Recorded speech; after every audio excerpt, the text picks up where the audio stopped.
Everybody, how are you? I'm Nick from Define Life, and this is our daily, albeit a few hours late, live session where we talk about what's going on with you and how we can help you align your daily actions with the ultimate place you want to go, with the goal of defining the life that you want for yourself. So, I am here today, a little bit late.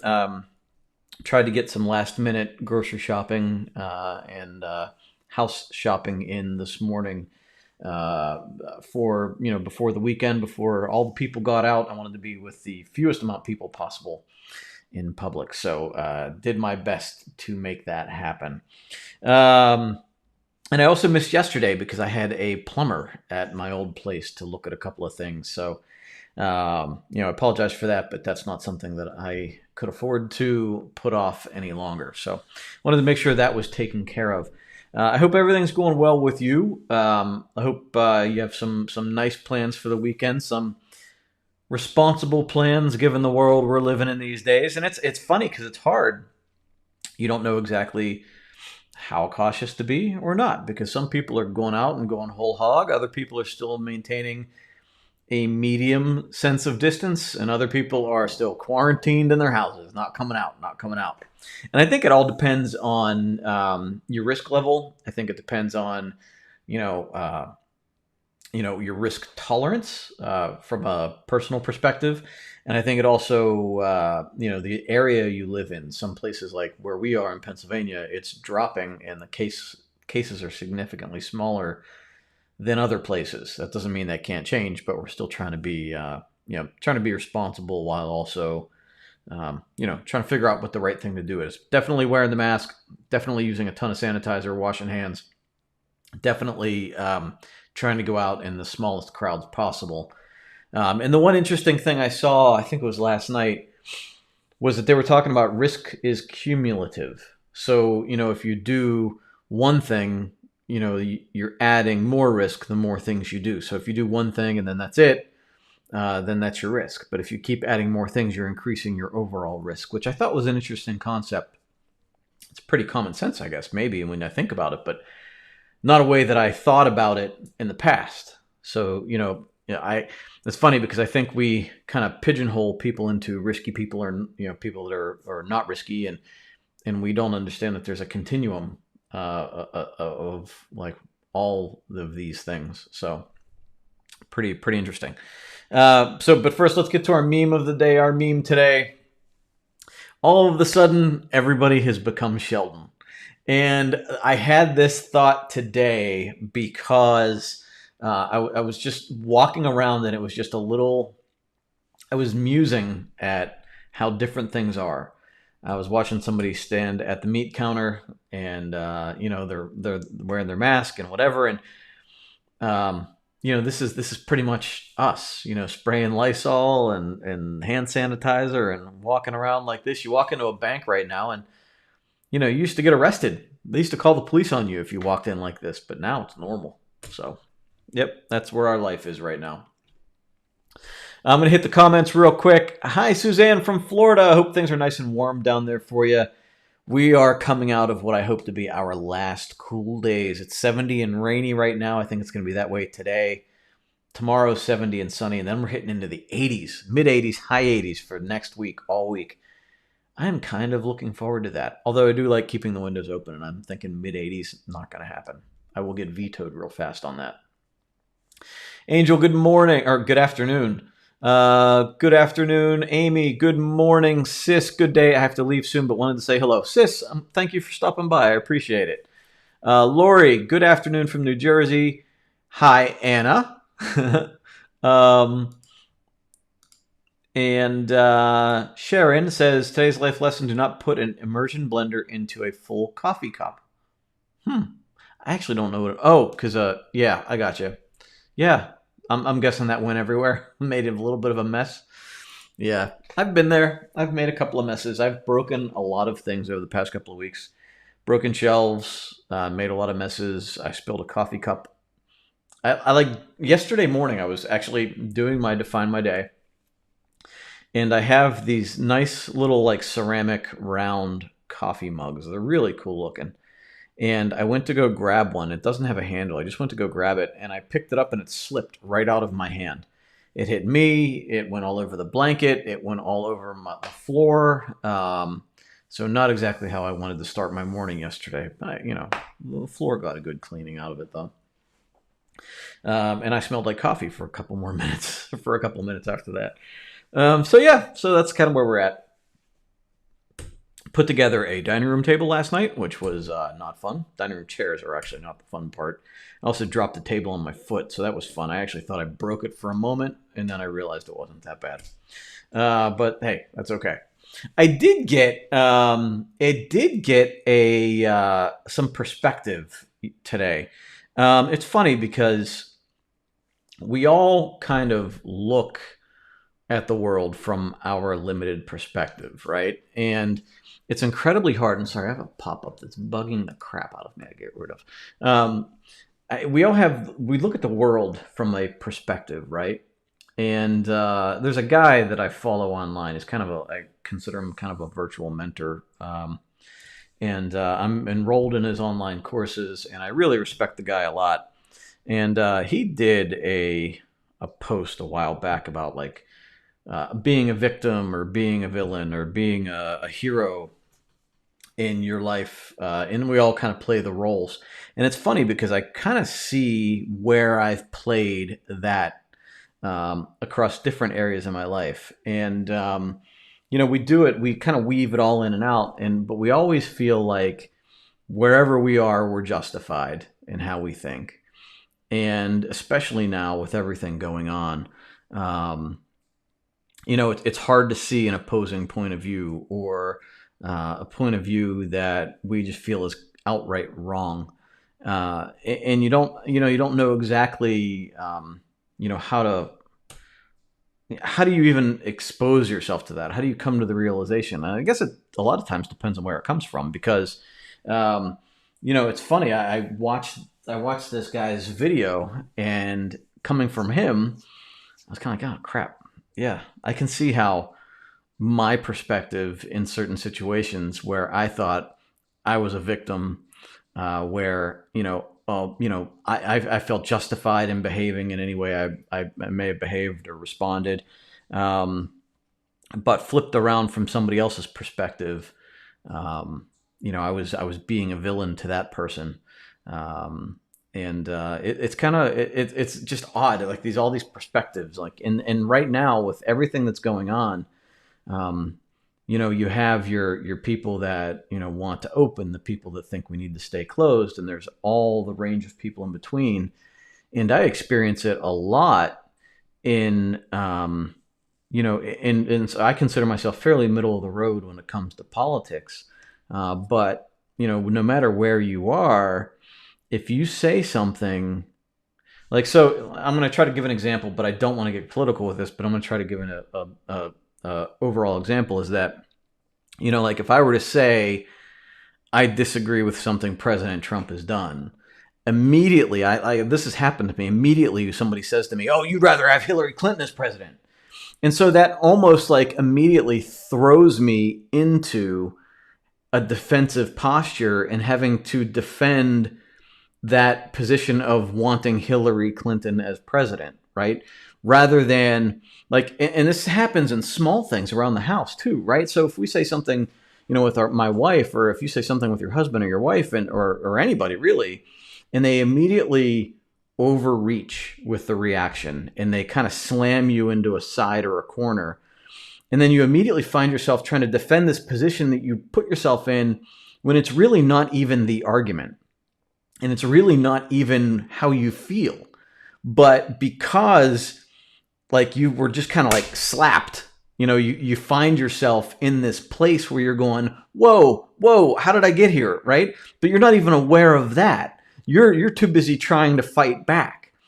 And so I think, of all the things that happen in those interactions, one, I think we have to give a little grace before we respond and do that to somebody.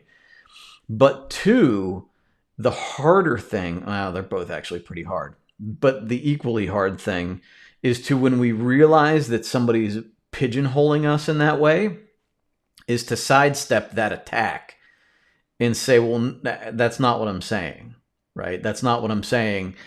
I am saying this, right? Like, so this is where I'm at. We can talk about this other thing at some other time if you like, or maybe just right after I address this thing that I'm trying to address right now.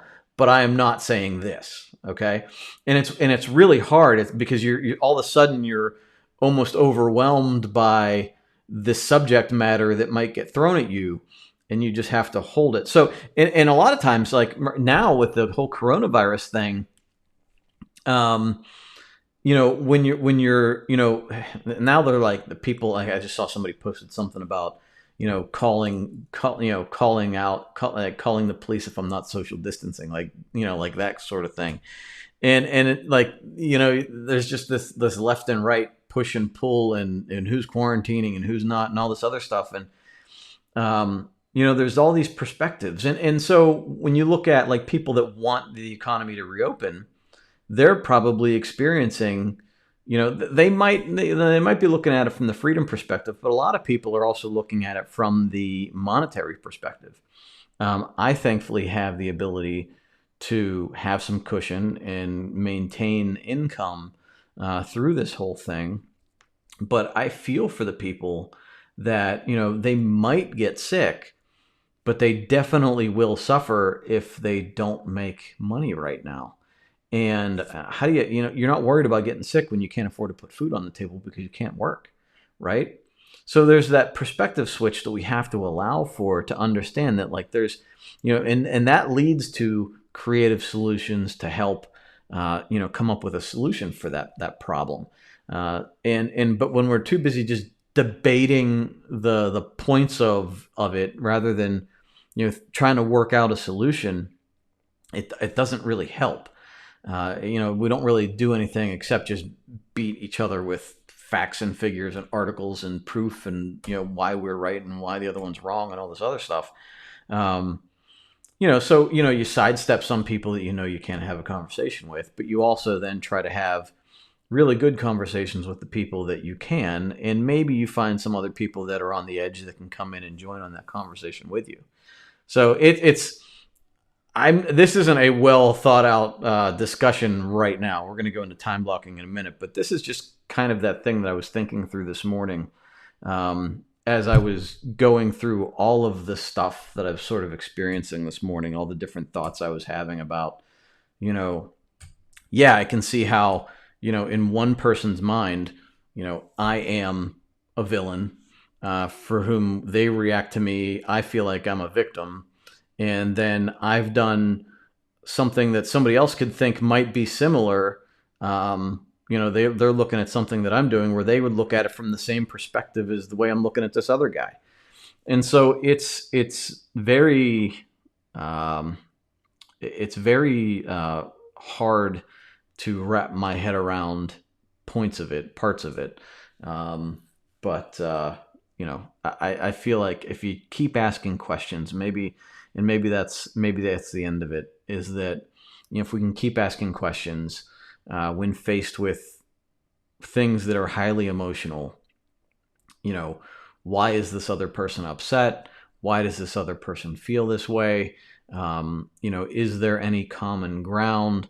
Is there something I can do better? Like, did I do the right thing? Did I do, all of the things, all of the questions that a lot of us don't take the time to ask, I think are incredibly important. So, kind of just wanted to throw that out there as we go into this Memorial Day weekend. And a lot of people are going to be taking this, a lot of people are going to be sitting at home and, doing a responsible thing in their mind. And a lot of other people are going to go out and party it up. And then there's going to be a lot of people in the middle. And, I hope everybody, stays healthy, stays happy, and does what's right for them and the people around them. And hopefully, in the future weeks and months, all of this is hopefully a memory, and we're on our way to getting things back to normal. I think it's going to take a long time, but I hope that we get back to a good place here. So, given that, a lot of us are stuck at home. I use the, some of us are stay at home parents, others are stuck at home parents. Um, and, I think that what a lot of people are going through right now is that they're overwhelmed with the sheer amount of stuff coming their way while also finding a loss of structure in their day that might have come to them from work or just from having a regular routine. And now, if your kids are at home or if your parent is stuck at home or, your routine, like even your get togethers can't really happen in the same way anymore. So, I think that what we need to do is try to restructure our lives and try to, even if it's not rigidly structured, but try to gain some awareness as to where things fit. And so on Wednesday, I asked for an example from some stay-at-home moms because moms have been commenting on this in the user group, and I kind of wanted to take mom's stuff as an example to address it in this session. So before I get into it, I'm going to check out the comments real quick, make sure I don't leave anybody behind, and we're going to get into this in a minute. I have two examples that I'm going to use here. Debbie, good morning. Enjoying a fabulous Friday. Awesome. Hey, Adam. Marcia, beautiful Lake Norman, North Carolina. Very cool. We all suffer, yes, and I'm going to go right here with this. We all suffer from confirmation bias. We only want to listen to what confirms our beliefs. And we talked about this last week, right? Where, like the internet, everybody felt like people just become more educated with the internet, when in reality, all people are doing is going out to seek their own confirmation. Like they're seeking the opinions that support their own beliefs. And you can see this because a lot of the conspiracy theorists right now are reaching real far for some videos that confirm their beliefs. Like I saw a guy, somebody sent me, and it's sent it to the wrong person as far as I'm concerned, but sent me a video that was talking about, like, it's supposed to be from like Alabama or something, where they were threatening to like handcuff people and force them into getting a vaccine, and like it was so grainy, like you couldn't see the lips moving, and it was completely acted out, and they were dubbing over the person talking, and they were using that as like, see, this is what's happening, and it's not happening, but people reach out to find that. And so, like there are good sources of information, and we need to pay attention. Now I understand like there are biases, right? There are slight biases in media. There's some more extreme biases in media, but for the most part, we have to watch where we're getting our information and don't suffer from the confirmation bias. Seek first to understand, like Marcia says here, seek first to understand, but also make sure you're getting good information.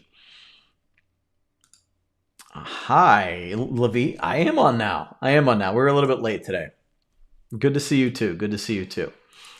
All right, so we had two people that posted in the user group, and they answered my call for examples of things that have to get done in a day of being a mom, right? Especially a stuck-at-home mom right now with kids that are probably homeschooling.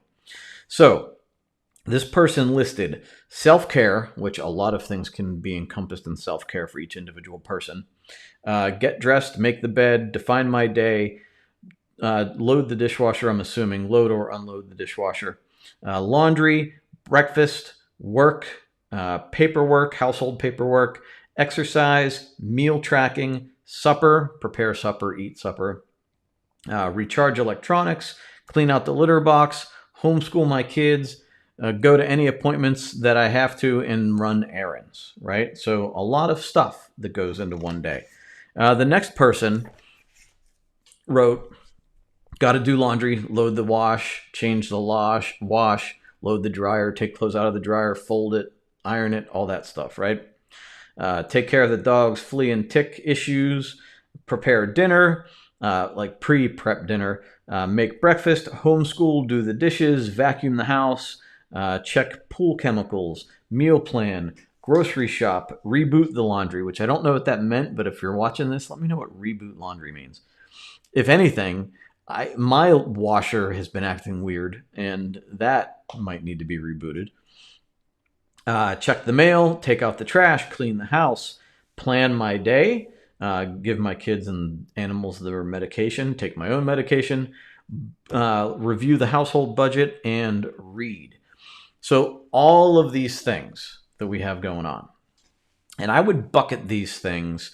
None of these are a waste of time, right? Like none of these are time wasting things. None of these are things we can throw out. So if on this list of things, I would have seen, uh, you know, screw around on the internet and watch TV, I would have said, well, let's put those in their own bucket. Now, those are probably happening. They're probably viewed as relaxation time or something like that. But in this example, they don't exist. So we're just going to assume that this person is not doing any of those things. So let's go after the rest. We want to separate these things into a couple of different categories. One of them is going to be disciplines. So a discipline is something that you have to do every day, and it's just sort of a thing that you check off. You want to integrate it into your routine the best way possible. Self-care is going to get put into there. Making your bed is going to get put into there. Define my day is going to get put into there. Exercise is going to get put into there. Meal tracking is going to get put into there. Even something like recharging electronics, because the worst thing that can happen for you or your kids is you go to use your electronics and you can't find one that's charged. And then you got to wait and you have crying kids and you can't get what you need to get done. And when that happens, like that small little thing, that small little forgetting to plug this in, can then take you off path, right? Because you're like, okay, now I got my time to work or my time to read my Kindle or, get the kids situated. And now you're not ready to go because you have a device that's dead. So pre-planning that, and I go through this with my boys. In fact, this morning this happened with my kids' Nintendo Switch. Like, charge it before you go to bed, because I'm not going to run around and try to find you a charger. I have my own things to do. So you got to charge it before you go to bed. And if it's not charged, you're going to have to suck it up, right? And that's kind of the conversation I have with my boy. It's almost exactly the conversation I have with my boy.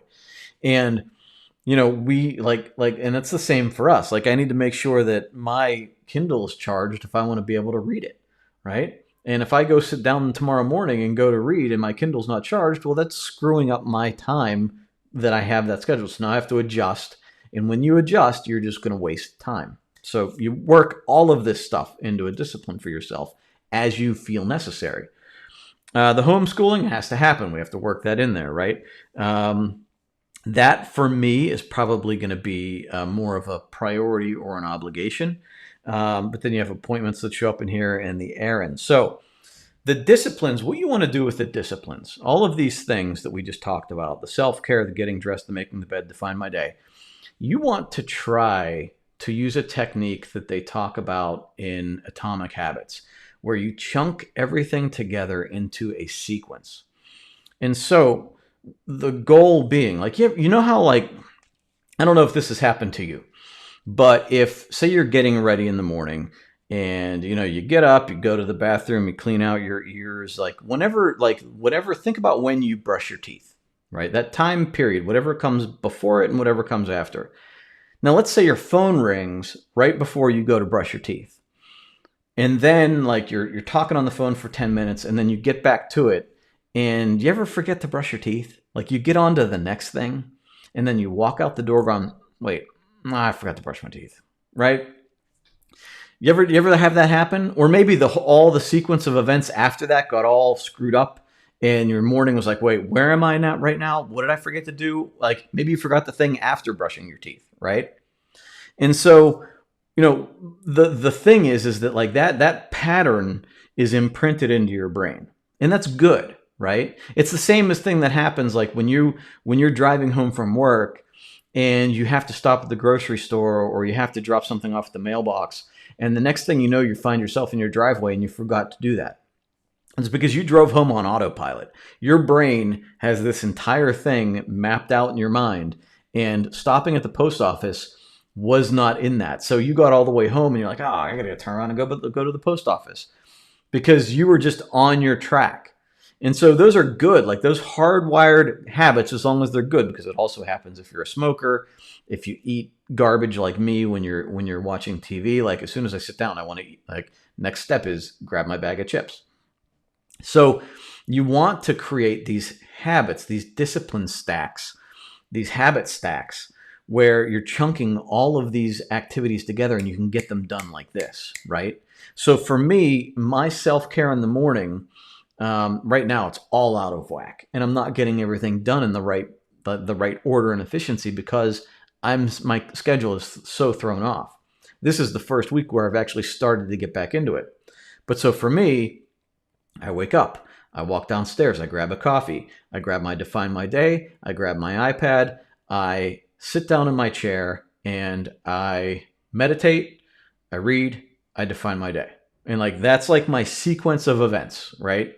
And that takes me about 45 minutes to do all of that stuff. And at that point, then I go on to my next steps, right? And so you can stack all of this together. If we go into the other one, who had the check pool chemicals? So there's a couple of things you can put out together, right? So if you take the trash out on your way back in, check the pool chemicals, and also grab the mail, you can check all of those three things off because they're all outside. And if you can, I don't know what the relation around your house is, but if you can do all of that as you're in one motion, you can bang all of those out in about 5 minutes. So while this big long list of things, when you look at it from a like, oh, I have to do this, and oh, I have to do this, and this like to-do list that you're constantly trying to check off, it's a lot. But if we can create a one-piece event to make all of it happen, it becomes a little bit more easy to manage, right? So, I would say, call it, like, to be generic, if you're time blocking it, call it outdoor activity, right? Or outdoor responsibilities or something like that. Or just, for me, the way I would put it on mine would be pool, garbage, mail, right? Like pool / garbage / mail. And so what I would do is I'd walk outside with my bag of garbage. I would check the pool chemicals. And then I would carry the garbage down to where the garbage needs to go. And then I would walk to the mailbox and I would walk back in the house. So I'd make a circle around the house and all of those things would be done. So it's only one thing on my time blocking schedule, but I got 3 things done. And the more you do it, the more you're just kind of like, it just becomes a motion. Like it's all like one big motion and it gets done that much faster. Now, let's say like, and you can sort of weave laundry into that also. If you're doing laundry where you're loading the laundry and then 45 minutes later, unloading the laundry, putting it into the dryer, you can weave those into breaks.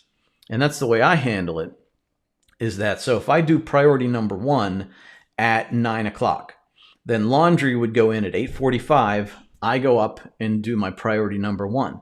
And then however long your laundry cycle takes, my break for, after priority number 1, whatever that is, I would go downstairs, grab a glass of water, drink my water, go down to the laundry room, move things around, and then go back upstairs and re-engage in priority number 2 if I have them stacked right one after another. Dinner, breakfast, like cooking for other people, that's more of an obligation. So I put those into the calendar as obligations. For me, I'm not responsible for dinner. I do usually, like, I'll swap off feeding the kids for lunch with Lynn. Sometimes I'll feed them while I'm eating. But dinner, I'm usually the one that cooks dinner, and it's a gift when I don't. It's like a gift of time, like of an hour every day. But so I have that blocked into my calendar every day as an obligation. I'm cooking dinner 6 o'clock, 6:30, something like that, and always have that in there, and I'm working everything else around it.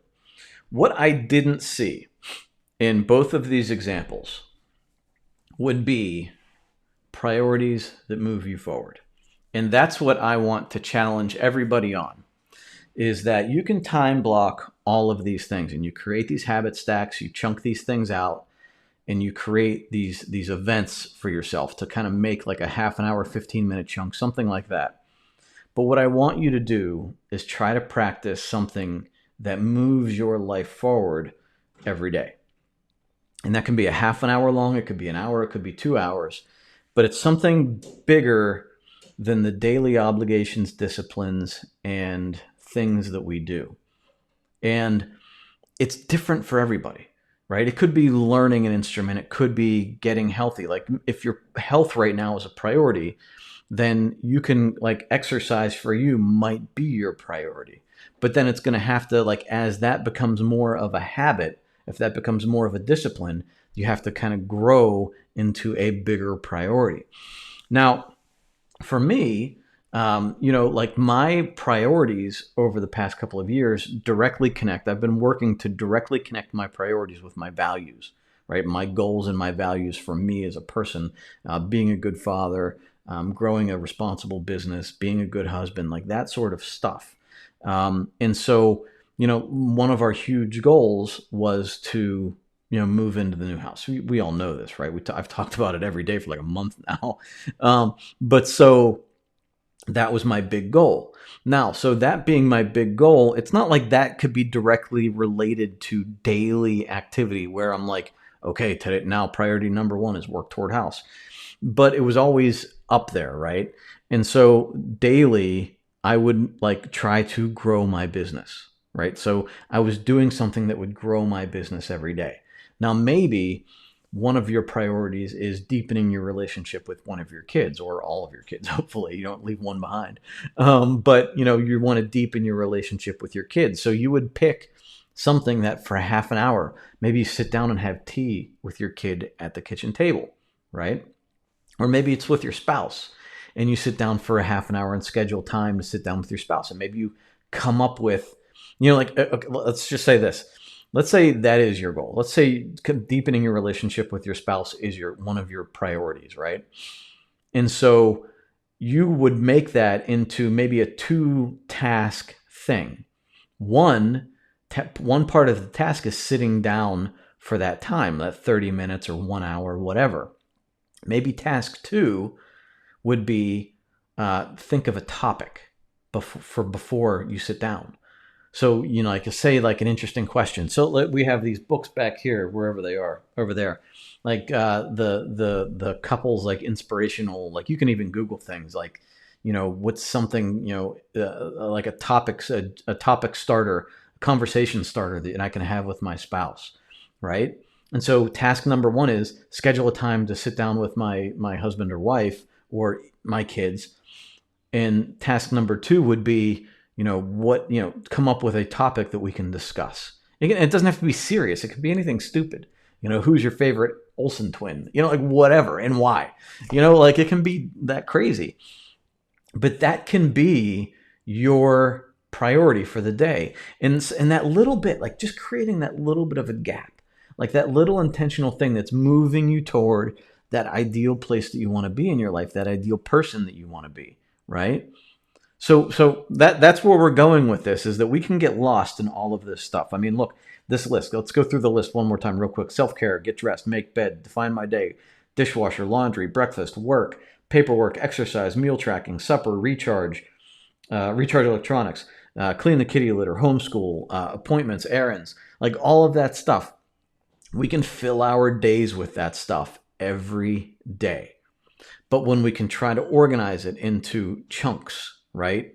And find 15 minutes, 20 minutes, 30 minutes, an hour to spend on doing that one thing that moves us towards the person we want to be. Whether it's educating ourselves in a new skill, getting that promotion, changing jobs, deepening a relationship that's important to us. That's the kind of thing that is going to move us forward and get us out of the rut of feeling like we're just reacting to a bunch of stuff going on around us. Cool? Is that good? Did I explain that well? Let me know in the comments. Are we clear on like how I'm viewing this? Do I need to go deeper anywhere? I want to make sure we hit it. So Sharon, reboot means to do the next load. I gotcha. So Sharon was actually that was she was one of our examples. So in this example, like for us, we actually have to reboot our dishwasher or our laundry machine, our clothes washer, because it gets stuck on the spin cycle, and we've had to like stop it and start it again. So that one hit home for me. And Angel said, I was thinking reboot was to rewash the laundry that I've forgotten to set in the washer for too long and needs to be rewashed. That's happened too.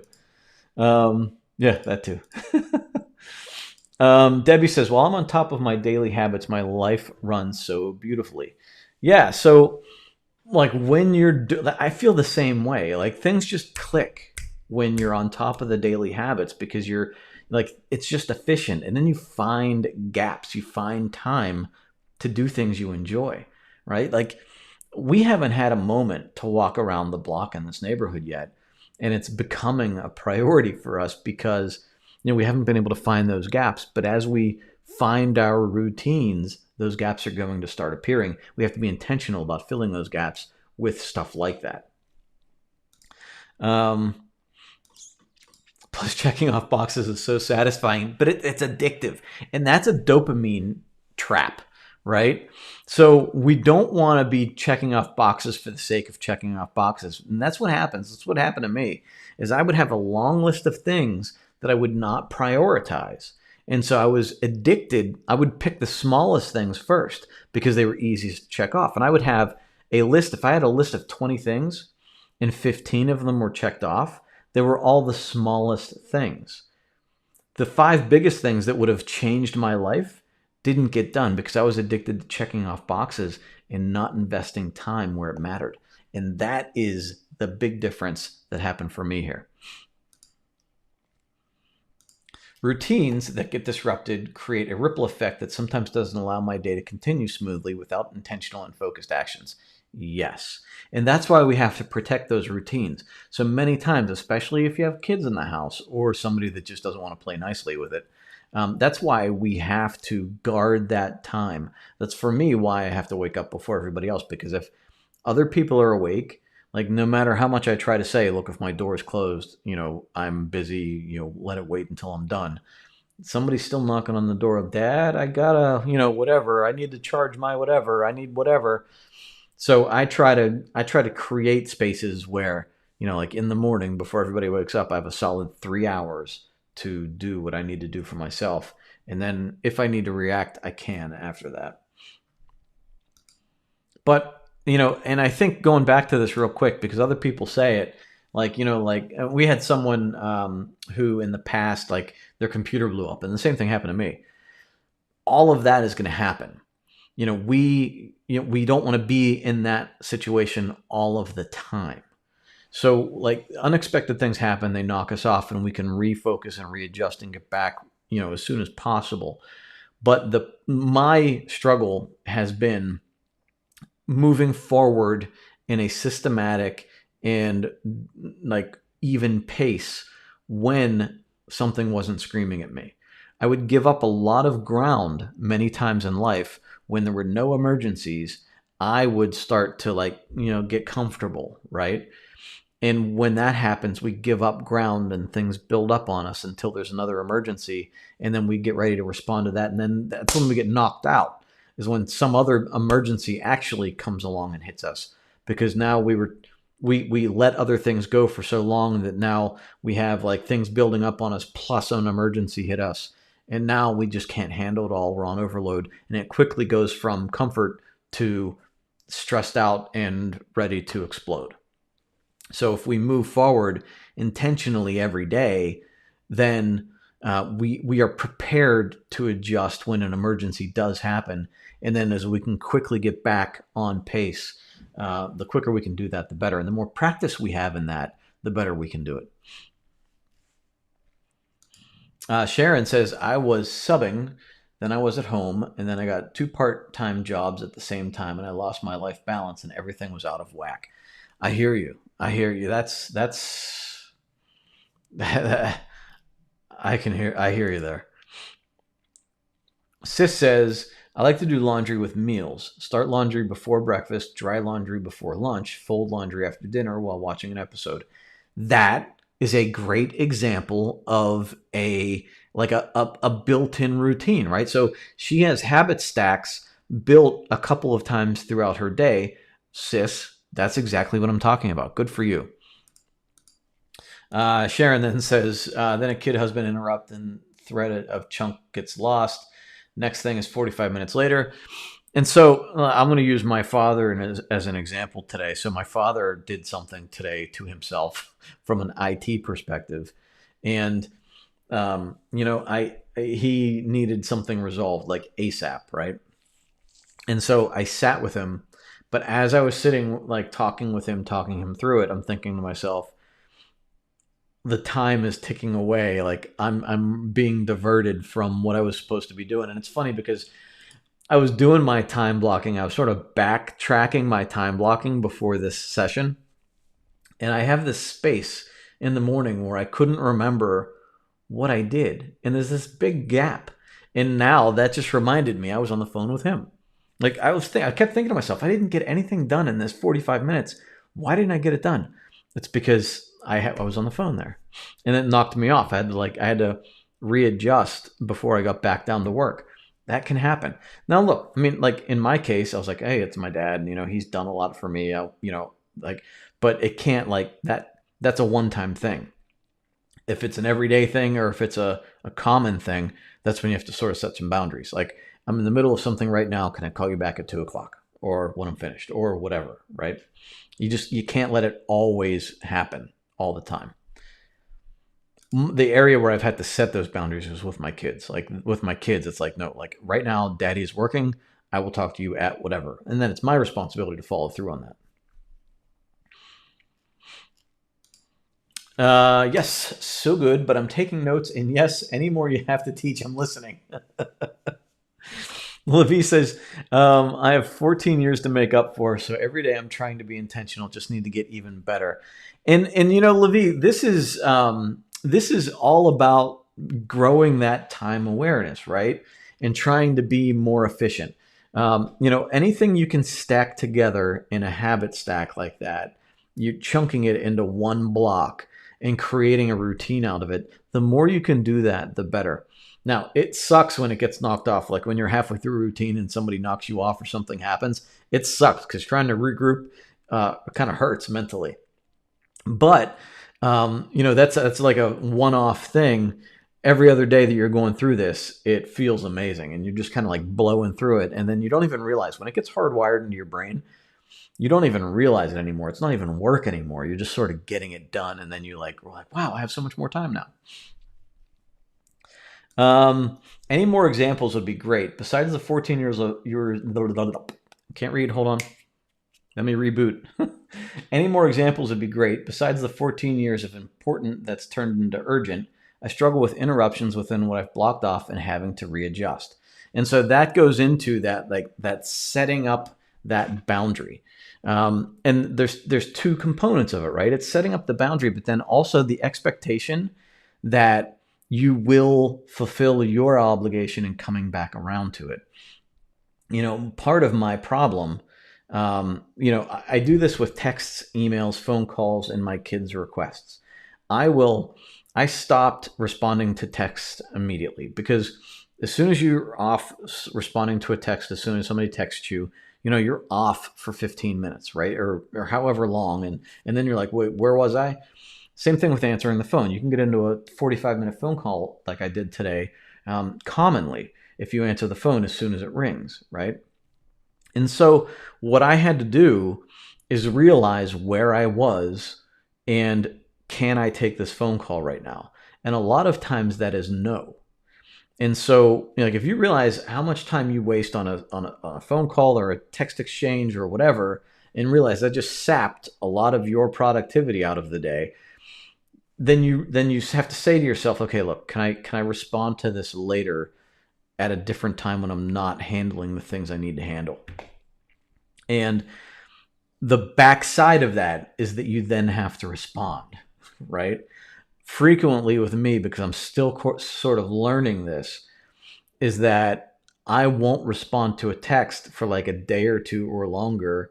And then I'll be going through my text and I'm like, oh man, I forgot to text back Brian. Or with my kids, this happened a lot with working out. Like they would want to exercise. They would come to me and say, hey dad, can we work out? And I'd say, yeah, sure. We will at 2 o'clock. But then 2 o'clock rolls around and I don't feel like exercising anymore, or I'm stuck doing a project or whatever. I need to uphold that obligation. I'm trying to teach them proper boundaries. I'm trying to teach them how to maintain their time. I need to help them with that by proving to them that I will fulfill that obligation. And at 2 o'clock, I'm here and ready for you. Are you here and ready for me? The answer better be yes. Let's go. Right. And so it's guarding your time, but also valuing and respecting your time and the other person's time so that you do come back and fulfill that obligation. I'm still working on the fulfilling. I still will let a voicemail go and then I will forget. I will let a call go to voicemail and I will completely forget that it ever came in, and I will not look at it and my voicemail will be full. So I'm working on it. Not perfect. I'm getting there.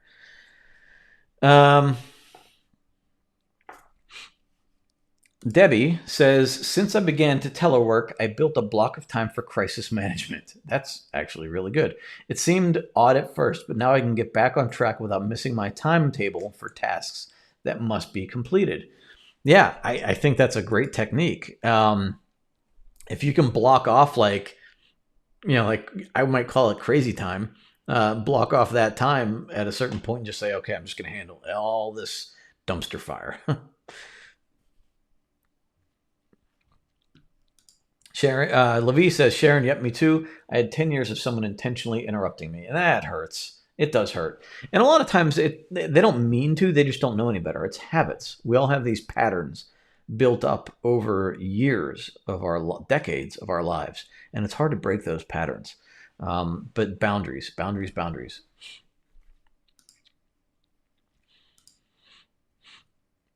Yeah, and so how do you, and then that's it. It's just boundaries. So Levi is saying, it happens to me all the time. How do we build time when that just keeps happening? And it's just the boundaries. You have to feel comfortable saying no, right? And what happens is you'll feel more comfortable the more aware of how valuable your time is.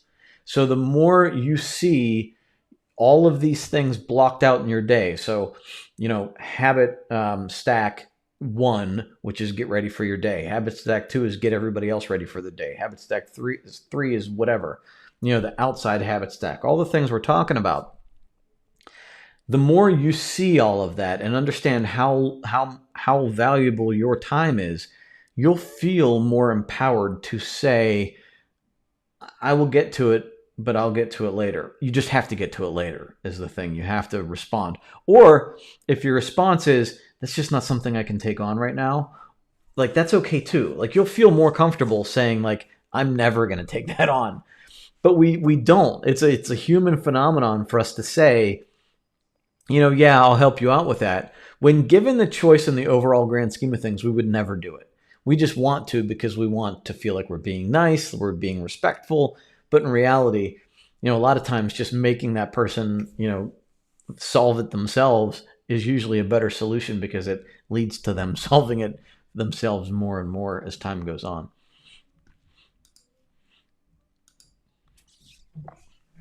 Yeah. So, and Levi says boundaries are understandable, but then when it keeps coming at you, then that stuff has to be added on to the end. I would rather have it at the end than in the beginning. Absolutely. You want to be at your best and most efficient and clear thinking, rested when you're handling the things that are most important to you. And these other things, a lot of times with, if you tell somebody that it's got to be you're I'm handling my stuff right now. I got to do this. A lot of times people will adjust and they will learn and they will either figure it out for themselves or ask for help from somebody else. It doesn't mean you don't care. It doesn't mean you don't want to help. It just means that you're not reacting to other people's stuff.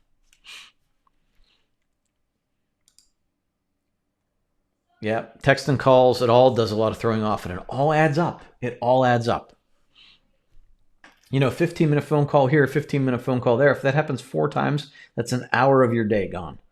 That could be 5% of your day just gone on phone calls that probably either don't need to happen or could happen at a later time when if you're talking while you're washing the dishes, that's different than when you need to focus on something that needs focus, right? If you're folding laundry and talking on the phone, then you're picking that time and you're folding 2 things into one rather than just talking on the phone in the middle of you trying to be highly productive. Incidentally, that's when I like to watch TV. I try to watch TV while I'm washing the dishes or something like that because I consider the washing the dishes kind of a waste of time anyway from a productivity standpoint. So I can waste time doing two things. One thing I enjoy and one thing I don't enjoy. Unknown says, I've been using the DMD planner for months and I didn't use it consistently enough to get results. I resolved to use it every day this week, and yesterday I had the most blissfully productive day I can remember. Love the post and appreciate all you do. Thank you. That's awesome. I love that. I might actually use that as a testimonial. Thank you. I'm glad. I'm so glad to hear that. It's pretty cool, right? So it's hard. Like when you don't buy in completely to the process, it's hard to get the results you want. But then once you get the results, you're like, oh my goodness, right? And so what I challenge you to do is that as you get results day in and day out, don't back off the process. And I put this challenge out there to everybody. Don't back off the process. Don't do what works until it works and then quit. Do what works and build on your success. If it works when you're unproductive and when things seem out of control, imagine what it can do when you are in control. You just build on it and you will find yourself in a place that you can't imagine being in. So thank you. Levi says, I have an administrative assistant mentality that I need to break because 20 years of having to stop when the phone rings. Yes. And I can tell you, as it even exists as a business owner, as a son, as a parent, like you always want to keep your customers happy, your parents happy, your children happy, your spouse happy. And so you want to answer the phone every time. There is a level of respect given to people that are always available by phone. That doesn't mean they are not stressed out, overworked, and crazy, miserable sometimes, It's when I stopped answering the phone every time somebody called as a business owner that I finally started getting more done. It's only that when I stopped answering the phone every time my parents called, that I actually was able to have a good conversation with them because I didn't feel like I wasn't resentful for having a conversation that was taking time away from other things I needed to do, right? And so I was able to better focus on the conversation because I wasn't in any other kind of mental space other than I would like to talk to you, right? Good. That's awesome. Sherelle says, I am an all or nothing kind of person, so get frustrated and overwhelmed, so I do nothing. I hear you. I also would like to understand why I do this. I let things get so out of control, messy, not clean, etc. It then takes me an entire weekend to get the house to square one where I need to be, and so I can even think. A guy I once dated did similar and said it was when he got depressed, and I think that's me also. Often also I will set a goal and then get distracted with an immediate gratification of a more shiny object. And so, yes, those are all habits, right? It's funny because this is exactly a topic that I have to discuss coming up. I haven't fully fleshed it out yet, but I'm going to have this quick conversation with you. So we, are in the habit of switching. As soon as we get a little bit, like we're going and as soon as we get a little bit of resistance, we switch to something else, right? I was in the same place. Everything from having an aquarium, like I would build this nice, beautiful aquarium, and then once it was done, I would let it go. Or once it got hard, I would let it go, and it turned into a green mess. Projects at work are like that. We start a great project, and all of a sudden we're like, oh wait, this looks cool too. And then this other project is 99% done, but 99% doesn't matter. It has to be 100%, or it doesn't do anything. So, I like that's an entrepreneur mentality too, right? Like it just happens. And a lot of people can work around it, but a lot of times we just need to practice finishing things. We need to work to completion. What else did you say in there? I think the other thing is that we're addicted to that gigantic change. And I'm going to take you off the screen here, but I'm still speaking to Sherelle here. we're addicted to that big change, right? We're addicted to losing a bunch of weight and not just living a healthy life. We're addicted to seeing that change from a messy room to an immaculate room. We're addicted, like for me, even addicted to seeing a messy yard to a well manicured yard. Um, we're addicted, like we see that gigantic change, and we want that, like it's almost like a movie montage where things are a mess and all of a sudden somebody's like, there's a 3-minute song and all of a sudden everything's fixed. We love that. We love that. We don't like maintaining things isn't sexy. Slow growth isn't sexy. But it's the healthiest place to be. And so, but while we want to go from like craziness to like or not crazy, I guess the craziness isn't the best word. But if we want to go from clutter to a clean room, it's sexier to see that immediate change and see that, like people even do it on Instagram, right? Like, oh, I went from this to this. Wow. And everybody makes comments and it's amazing and whatever. But nobody posts like my regular, everyday, always orderly room, right? Like it's just not a fun thing to talk about. There's no big change there. There's just orderliness. Nobody, it's nice to go from, like 100-pound weight change, or even 20 pounds is huge. I know, because it's hard for me. But we can, we want the before and after photos. We don't want like the maintenance. Like nobody, like very few people post their, look, I haven't gained a pound in 10 years. Or I've been running for 10 years and look, I'm still the same. Like that just doesn't get attention, right? We're wired for big changes. And that creates all of this stuff. And for me, I feel, and this might be different for you, but I feel my depression, and it all stemmed from me not having good disciplines in the very beginning.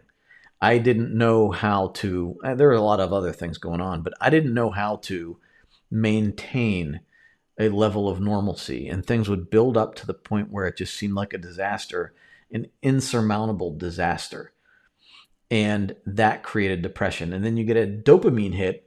Like I would make a gigantic change and I'd get a dopamine hit and I'd feel really good about it, but I would slide back into neglect again. And we have to break that cycle. And so, and that for me came a lot from this process of being intentional daily. It's not sexy. It's not sexy. It's not exciting. Not at all. But it's what makes a real change. And so you start making a small change every day, and we get into that hockey stick, right? Where, that small change is almost imperceptible until you get, days, maybe even months down the road, and that 0.01% change, then all of a sudden starts taking off, and you look back and go, wow, I did come from, like, I can't believe where I came from. So focus more on that slight improvement every day. You don't have to wear yourself out. You don't have to get overwhelmed. Just see a small improvement every day. And that can make a huge difference over time, to the point where you'll rewire yourself and won't even realize it. And then all of a sudden life is completely different.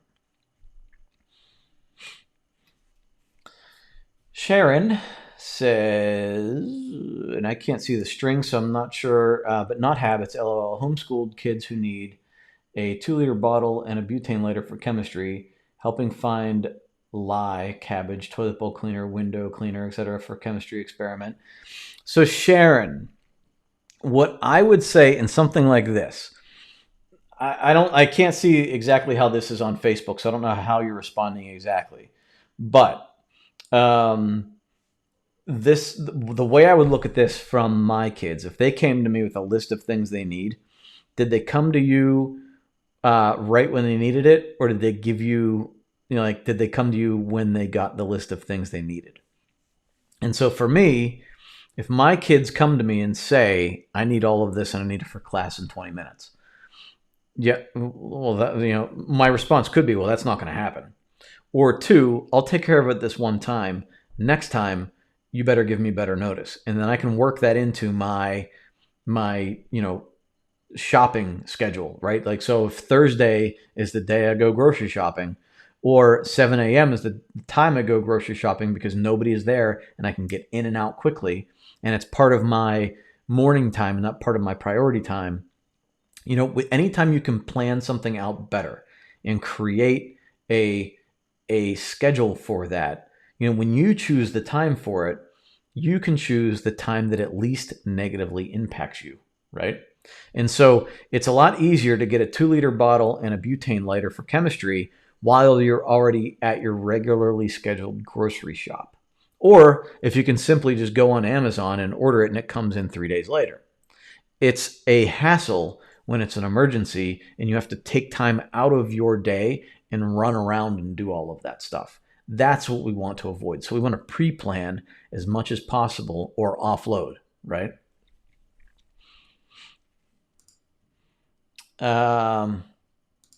Amy says, the habit stacking is very much like a child psychologist I once heard when trying to help kids, teens and adults, establish a routine. The use of when, then statements. An example of a teenager always late for school. When the alarm goes off, then get into the shower. When out of the shower, then get dressed. When you're dressed, then eat breakfast.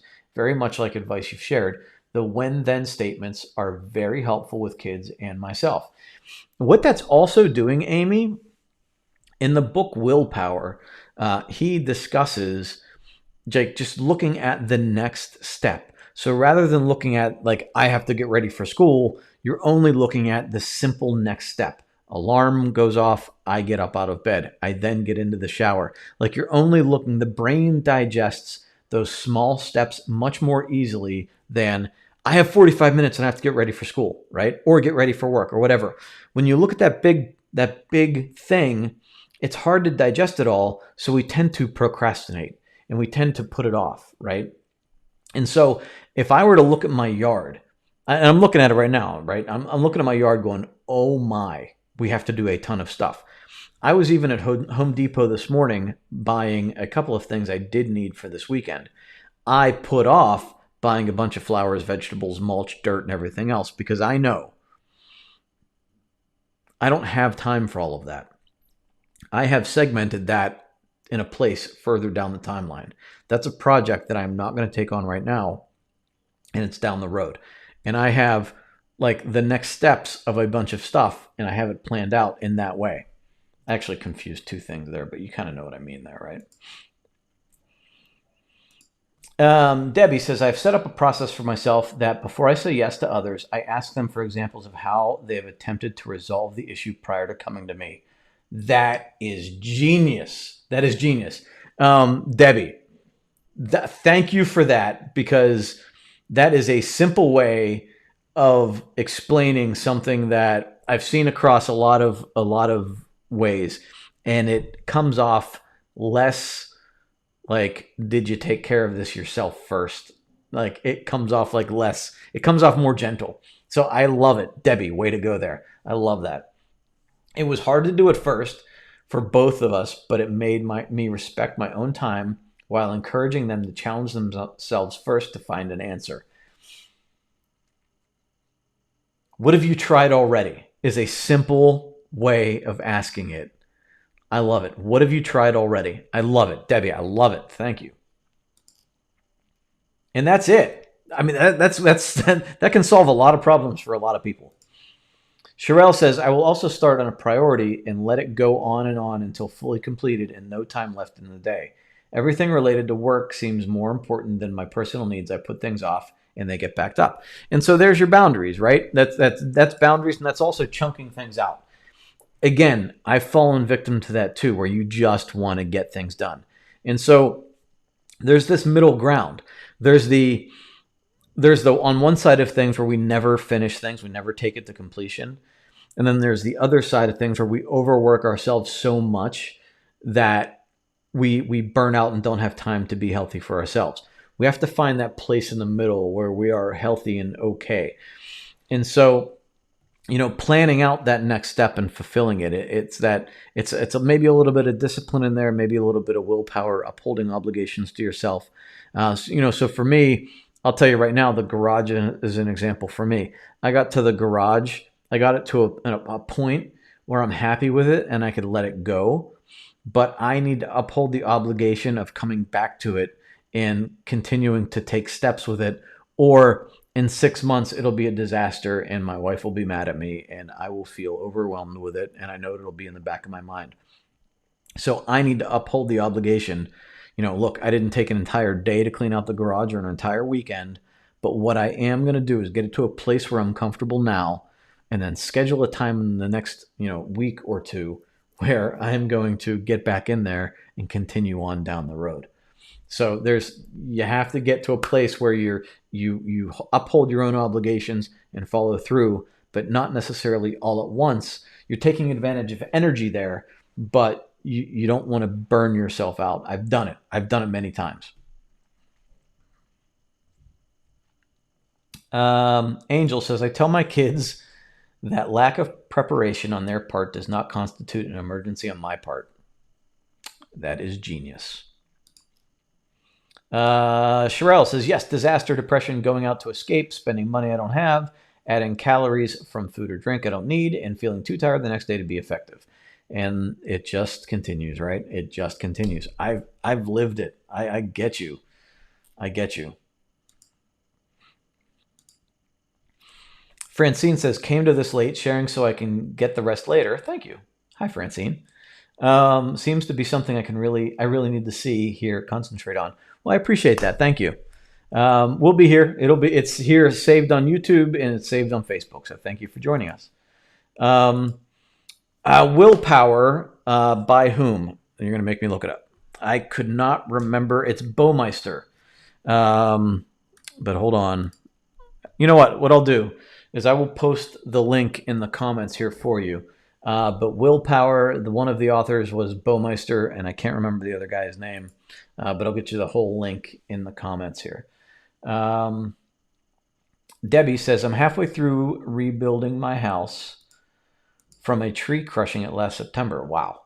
Workers are still not back on the job here in New York due to the virus. And also I've become virus unemployed in the last few months. So the extra money we're going to add to the project is no longer available. I'm sorry to hear that.